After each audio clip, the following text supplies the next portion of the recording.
कि तू भी भूल जा, मुझे भी भूल जाने दे, कि तू भी भूल जा, मुझे भी भूल जाने दे। सपनों में आके मत सताओ, मुझे सो जाने दे। क्या दर्द है तेरी आवाज में छोरे। कहते हैं जब ये दिल टूटता है तो आवाज नहीं होती, लेकिन जब ये टूटता है तो कयामत आ जाती है, तूफान आ जाता है, ज़लज़ले आ जाते हैं। तेरी आवाज में वो दर्द है, तेरी आवाज में वो मोहब्बत है। सुना, तुम आज कहो और आज मुद्दत के बाद ये पगली दिल खोल कर नाचेगी। कोई कहता है पागल, कोई कहता शराबी, कोई कहता है पागल, कोई कहता शराबी, कोई कहता है पागल, कोई कहता शराबी। तूने ही बेवफाई मेरी हाल बनाई, तूने ही बेवफाई मेरी हाल बनाई। मुझ पे हंसता दुनिया क्या यार निभाई, मुझ पे हंसता दुनिया क्या यार निभाई। तूने ही बेवफाई मेरी हाल बनाई, तूने ही बेवफाई मेरे हाल बनाई।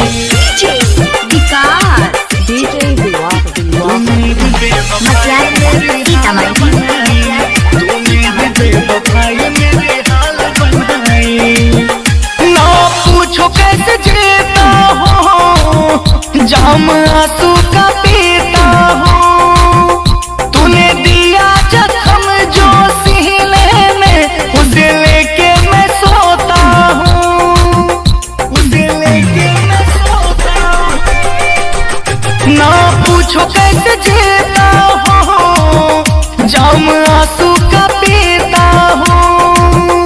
तूने दिया जो जख्म मेरे सीने में, उसे लेके मैं सोता हूँ। तूने जला डाली दुनिया मेरी बसा बसाई, तूने जला डाली दुनिया मेरी बसा बसाई। तूने ही बेवफाई मेरी हाल बनाई, तूने ही बेवफाई मेरी हाल बनाई। मुझ पे हंसता दुनिया क्या यारी निभाई, मुझ पे हंसता दुनिया क्या यारी निभाई। तूने ही बेवफाई मेरी हाल बनाई, तूने ही बेवफाई मेरी हाल बनाई।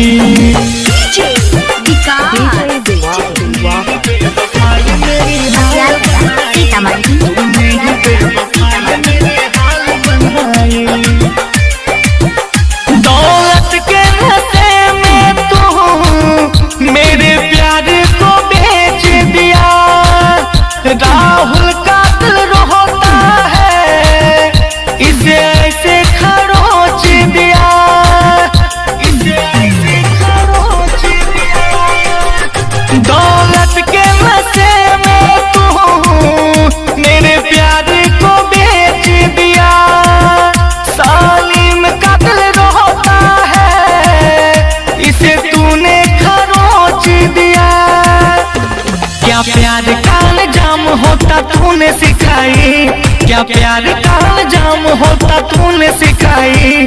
तूने ही बेवफाई मेरी हाल बनाई, तूने ही बेवफाई मेरी हाल बनाई। मुझ पे हंसता दुनिया क्या यार निभाई, मुझ पे हंसता दुनिया क्या यार निभाई। तूने ही बेवफाई मेरी हाल बनाई, तूने ही बेवफाई मेरी हाल बनाई।